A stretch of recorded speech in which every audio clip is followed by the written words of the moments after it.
This is He Knows His Sport, bringing you that heat and that fire. All right, I want to talk about Brock Lesnar and the UFC. I haven't touched bases on the UFC before, but I figure, I'm going to throw my little 2 cents in since everyone else throws theirs. But, you're going to get some good commentary on you're going to get some good commentary on YouTube regarding UFC from your boy from here on out, because I figured, let me put my 2 cents in and let me let everybody know what's going on regarding the UFC. All right, this video here, I want to talk about Brock Lesnar and why I feel like he's highly overrated, and why, to be quite frank with you, he shouldn't have even had a UFC career in the first place.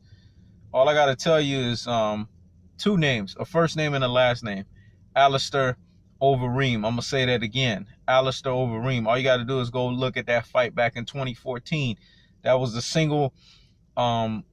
single-handedly the most dangerous fight for Brock Lesnar, and it was the fight that after he had against Overeem, he retired. He pretty much got TKO'd in that fight. He got bodily harmed. He got destroyed.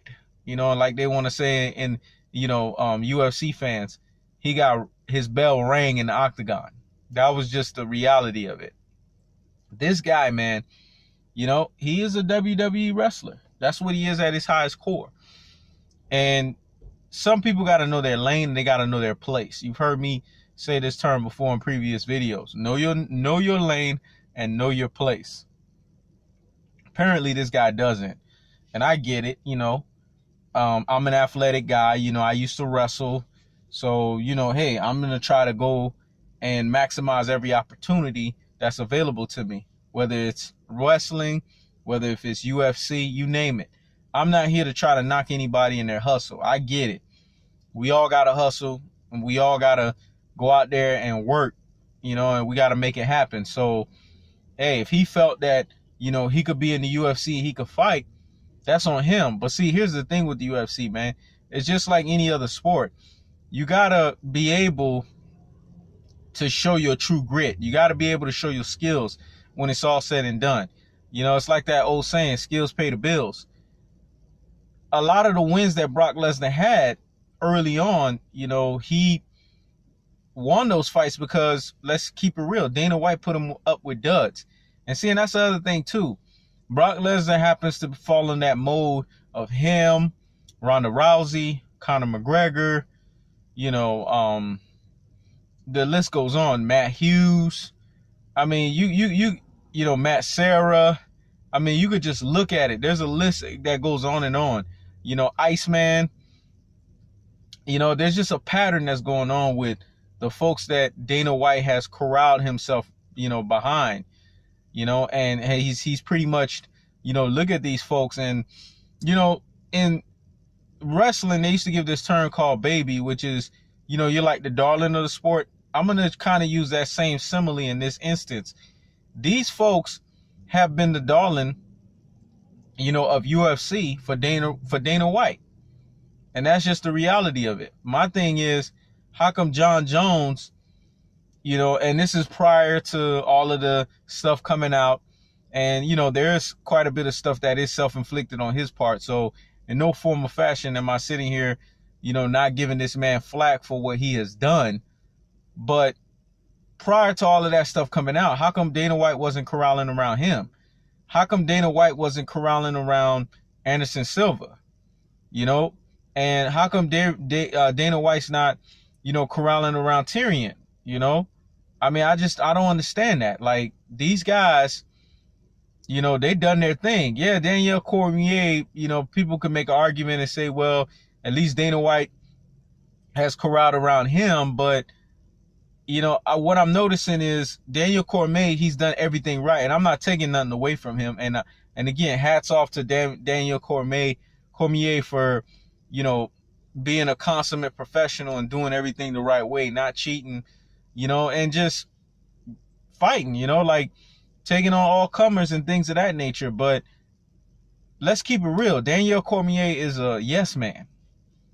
And John Jones, because, he's gone against the grain, or Tyrion, who's gone against the grain, or Anderson Silva, who has at times been at odds with Dana White.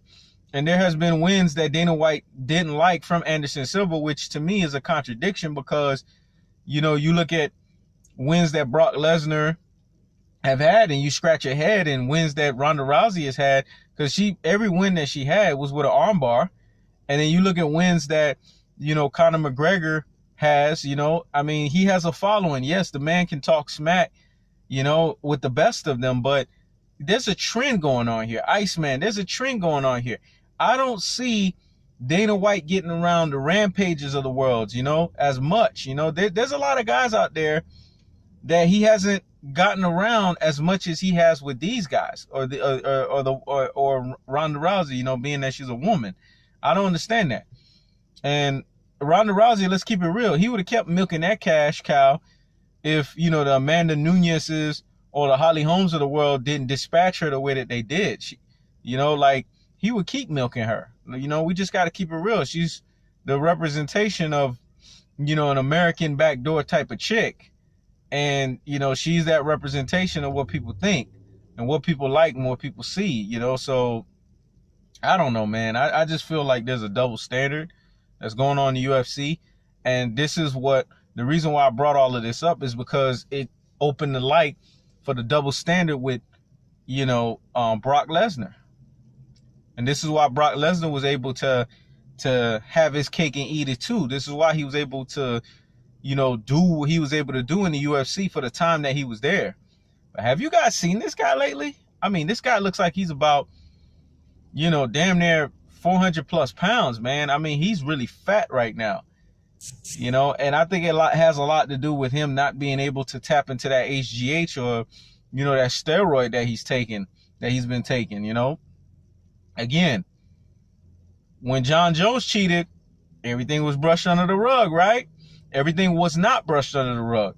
You know, they were like, we want receipts. We want to see, you know, this guy get tested so we can figure out what the hell he was on. And they did that every time. By Brock Lesnar, we know this man's cheating. A lot of UFC fighters out here cheating. You know, I'm not surprised if they say the Conor McGregors of the worlds, you know, the Ronda Rouseys when she was fighting at the time of the worlds, you know, Iceman when he was fighting at the time of the world. I wouldn't be surprised if they sit here and say that these folks were cheating.